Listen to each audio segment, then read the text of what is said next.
Before installing your upper end wall girts, you must first install your end wall track. The end wall track is required for end wall girt attachment. It is important to note that in this example, we are using Worldwide Steel Building's web truss columns and roof trusses with 6-inch purlins on the roof and 3 5/8-inch girts on all walls.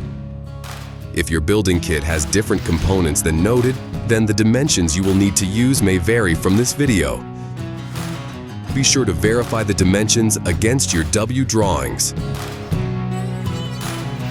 Because our girts are 3 5/8 inches deep, we will use the track that is also 3 5/8 inches deep. It is identified as the track at top of end walls below purlins, as shown here on the ship list. This track should be installed along the entire length of the end wall gable of the building, starting at the eave purlin and continuing up to the ridge purlin. You may need to use multiple lengths of track depending on your building dimensions.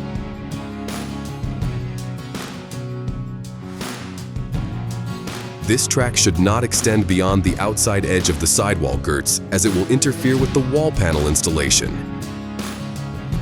If you do not have a gable extension, then the outside edge of the track will line up directly with the vertical face of the gable track previously installed.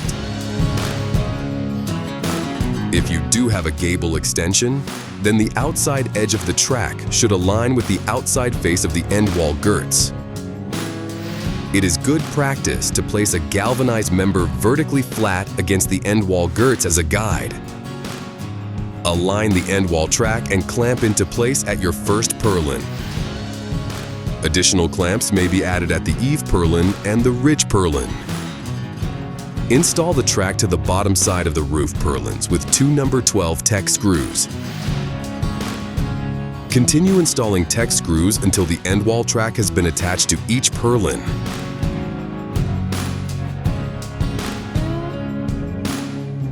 Congratulations on completing your end wall track installation. Got questions?